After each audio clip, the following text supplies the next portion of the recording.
Hey everyone! Today I'm super excited to talk about this Galaxy S25, the smallest model in Samsung's 2025 flagship lineup, and why I picked this compact powerhouse over the Plus or Ultra. Spoiler, small phones are still awesome and this S25 proves it. Let's jump in.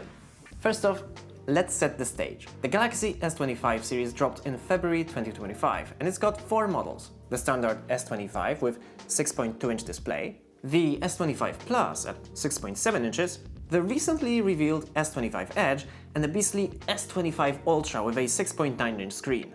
Now, I've always been a fan of phones that don't feel like carrying a tablet, so the standard S25 immediately caught my eye. And okay, yeah, you're right, 6.2-inch screen is still pretty big compared to, for example, the iPhone 13 mini or even the Asus Zenfone 10, but for today's standards, it's difficult to find something as small and as powerful as this phone.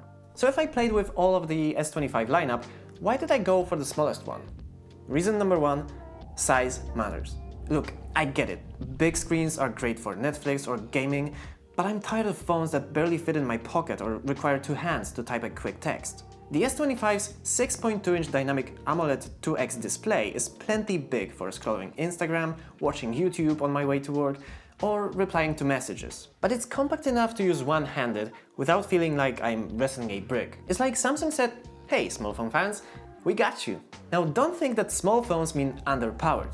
This is actually my second big reason. Unlike some brands that gimp their base models, Samsung packed the same Qualcomm Snapdragon 8 Elite for Galaxy chipset into the S25 as the Ultra. And this chip is a beast. 40% better neural processing, 37% faster CPU, and 30% improved graphics over last year's S24. I've been gaming, multitasking, running AI features like photo editing without a hint of lag. Plus, it finally got 12GB of RAM, up from 8GB on the S24, so it's ready for whatever I throw at it. Whether I'm editing photos or asking Gemini to find me a pet-friendly Italian restaurant, this thing flies. And speaking of AI, that's my third reason. Galaxy AI is awesome, and I don't need a bigger phone to use it. The S25 gets all the same AI tricks as its pricier siblings, and cross-app actions let me say things like, find the next 5 Formula 1 races and add them to my calendar. Got it, you want to create these 5 events. Do you want to go ahead and create them right now? Sure. Okay, everything's done. See, it just happens. Sure, I don't really need AI to add events to my calendar, but this is way closer to this AI assistant than, for example, my old iPhone was. Next up, the cameras. I know some reviews gripe that the S25's triple camera setup, 50 megapixel main, 12 megapixel ultra-wide and 10 megapixel 3x telephoto, is the same as the S24's, but hear me out, it's still awesome. The Snapdragon 8 Elite for Galaxy boosts low light performance and digital zoom, so my 10x shots are sharper than ever. I took some night photos and the colors popped without that grainy noise you'd expect.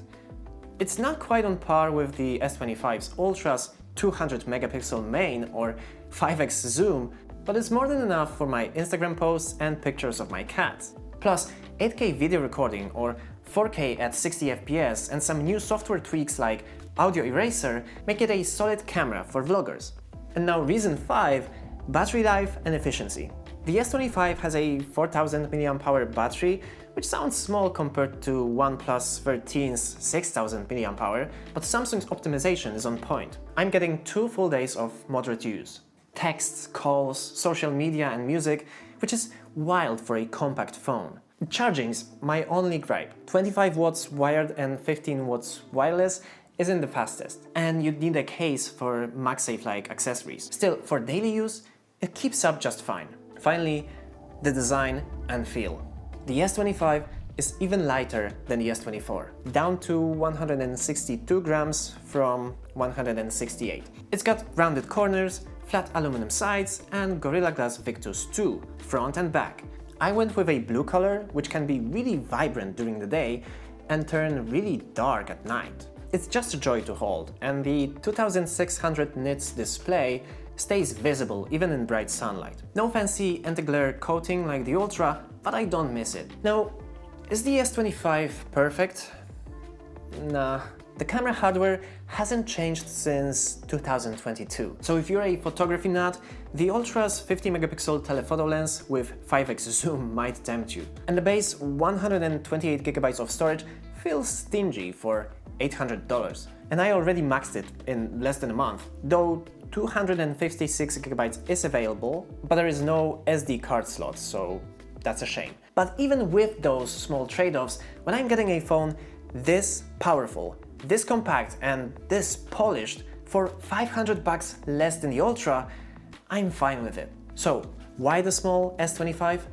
It's the last true compact Android flagship, packing top-tier performance, great cameras and slick AI features into a phone that doesn't dominate my hand or pocket. If you're upgrading from an S22 or older, it's a no-brainer. If you've got an S24, maybe wait for a discount, unless you're really dying for that extra RAM and AI polish. Now what do you think? Team small phone or big screens all the way? Drop your thoughts in the comments. I'm Miles, you're now miles ahead, and I'll see you in the next one. Bye.